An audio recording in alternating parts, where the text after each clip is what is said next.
Hello everyone. आज हम sources of Hindu law पढ़ेंगे।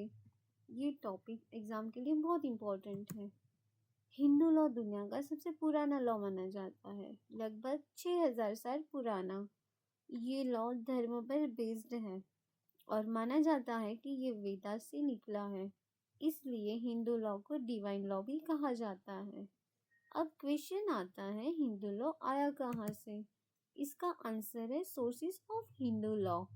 इन्हें हम दो पार्ट्स में डिवाइड करते हैं, एंशिएंट सोर्सेस, मॉडर्न सोर्सेस।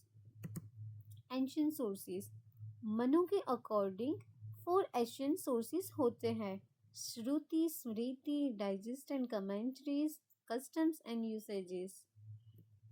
श्रुति, श्रुति का मतलब होता है जो सुना गया हो। स्टूडेंट्स, ये सबसे इम्पोर्टेंट सोर्स है और इसकी अथॉरिटी सबसे ऊपर होती है।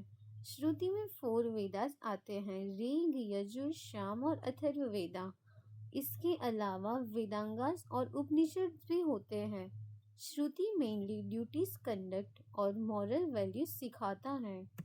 स्मृति, स्मृति का मतलब होता है जो याद रखा गया। श्रुति के प्रिंसिपल्स को जब लिखित फॉर्म में लाया गया उसे स्मृति कहा गया। स्मृति 2 टाइप्स की होती है, प्राइमरी स्मृति धर्मसूत्रास, सेकेंडरी स्मृति धर्मशास्त्रास।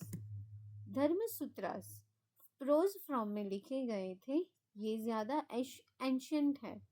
इम्पोर्टेंट राइटर्स थे गौतम, बौद्धयाना, अपस्तंभा, वशिष्ठा और विष्णु। धर्मशास्त्रास, धर्मशास्त्र श्लोकास और वर्सेस में लिखे गए। इम्पोर्टेंट राइटर्स हैं मनु, यज्ञवल्क्य और नारदा। अब हम इनमें से कुछ इम्पोर्टेंट स्मृतिज देखेंगे। मनुस्मृति, मनुस्मृति 200 BC में लिखी गई थी। इसमें 12 चैप्टर्स हैं। इसका 8 चैप्टर सिविल और क्रिमिनल लॉ से रिलेटेड है, जैसे इनहेरिटेंस, प्रॉपर्टी, कॉन्ट्रैक्ट। इसलिए इसे complete code of human conduct कहा जाता है। यज्ञवल्क्य एंड नारदा स्मृति, यज्ञवल्क्य स्मृति प्रोसीजर और एविडेंस के रूल्स बताती है। ये बहुत क्लियर और सिस्टमेटिक है। नारदा स्मृति सबसे एडवांस थी क्योंकि इसमें कोर्ट्स, जजेस और जुडिशियल प्रोसेस का मेंशन है। नारदा स्मृति ने वुमेन्स को रीमैरिज का राइट भी दिया।